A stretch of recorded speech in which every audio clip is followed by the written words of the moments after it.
Nesta aula nós vamos falar dos tipos de dados da linguagem de programação Go. Nós já aprendemos sobre o tipo int e string. Int para inteiro, string para sequência de caracteres. Então vamos aprender os tipos que o Go fornece. Então tem o int, né, para o inteiro. A gente já sabe string.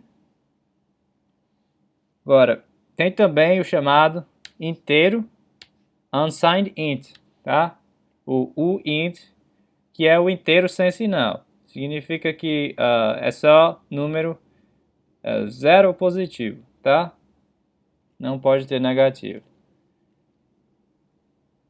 Agora, para o int e para o uint, tem também outros tipos adicionais. Normalmente você sempre começa usando o int, tá? Ou o int.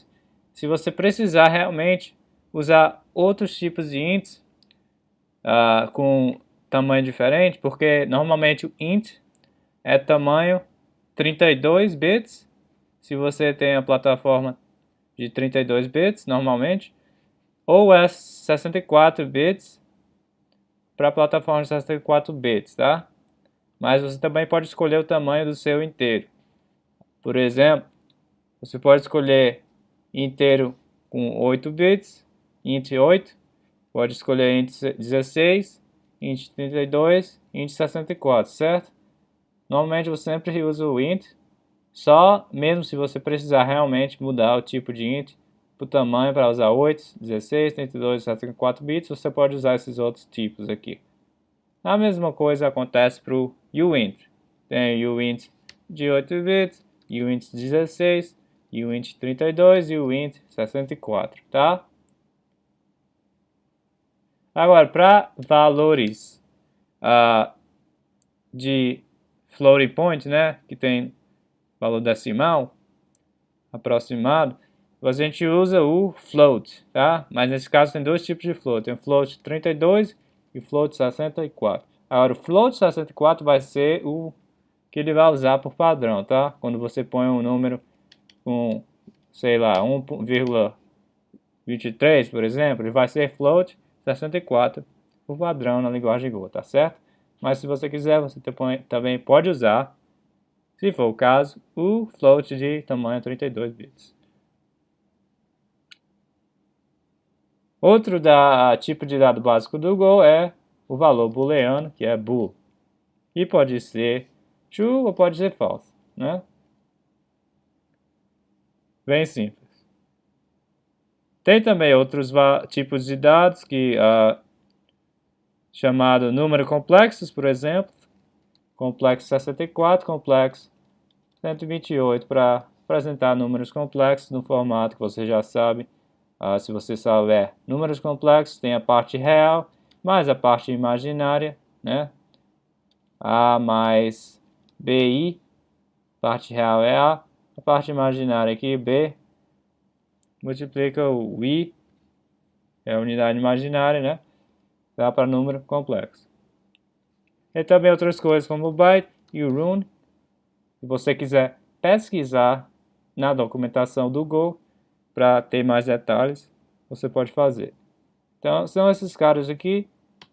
Agora vou ilustrar o uso desses caras aqui dentro de um programa que a gente vai fazer aqui. Eu criei um arquivo chamado tipos.go e vou definir aqui o pacote, package main, aquela mesma coisa. Eu vou dar o import do fmt, porque eu vou precisar de uma função para imprimir umas coisas aqui sobre cada variável. E também o que? Vamos fazer a função principal. Qual é a função principal? Define aí. func func main, sem nenhum argumento, só parênteses. Abre o corpo da função com as chaves. E tá aí. Deixa eu mudar esse comentário aqui para baixo. Deixa lá embaixo. Então eu quero ilustrar cada um desses caras aqui. Eu vou fazer primeiro, vamos fazer uma variável de decimal aqui. Vamos ver qual a gente já sabe int, a gente já sabe string. Eu quero saber do float. Desse float aqui. Valor decimal aqui. Vamos falar com... Vamos fazer uma variável aqui sei lá, a altura, mas nesse caso, em vez de ser inteiro, vamos fazer com um ponto. 1,34, tá? Eu uso ponto, né? Mas eu digo vírgula. Então, esse valor aqui não é inteiro, né? Então, o que será que o Go vai inferenciar aqui? Vamos ver. A gente pode fazer o seguinte, fmt.printf, essa é a nova função que a gente vai aprender. Printf é análogo da função printf do linguagem de programação C, se você sabe C.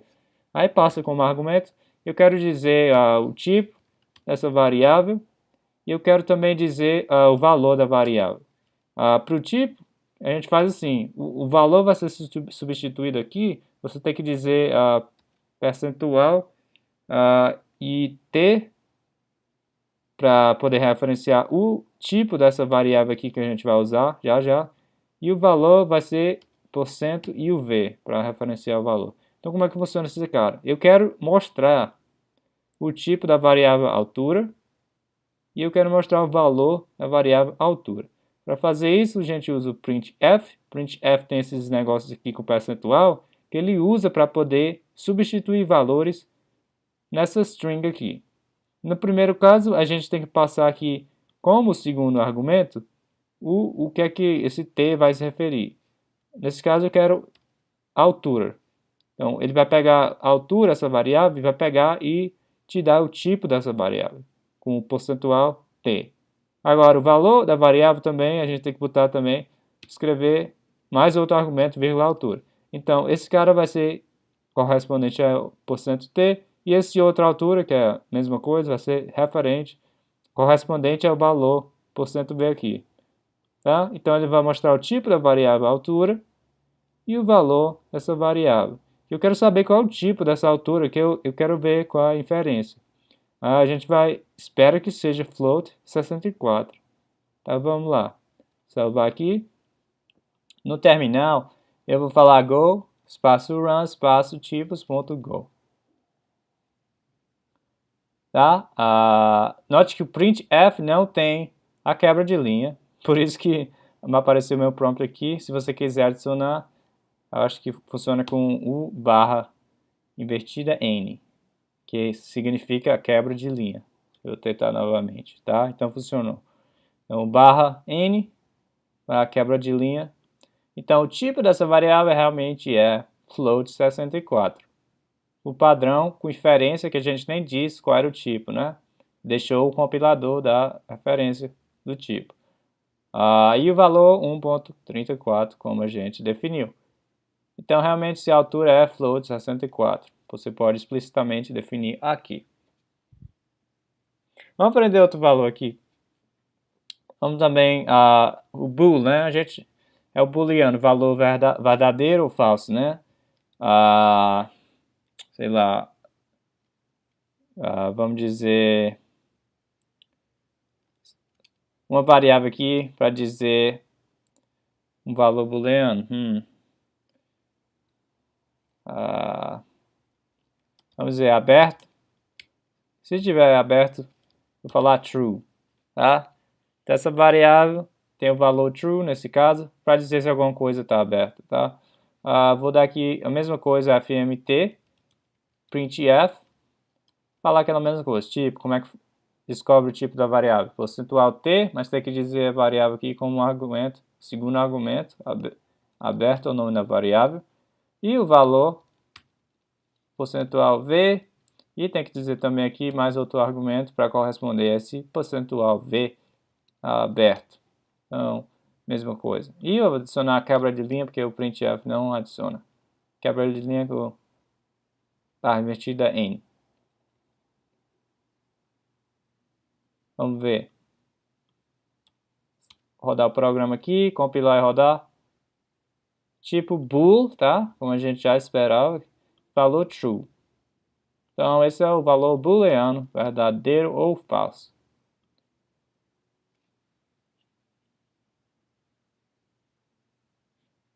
Tá bom?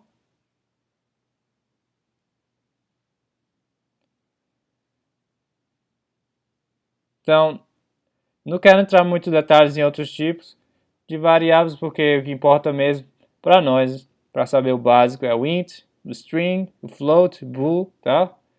Se você quiser pesquisar para aprender os outros tipos, olhe na documentação, tá certo? Então, por essa aula é só, e até a próxima.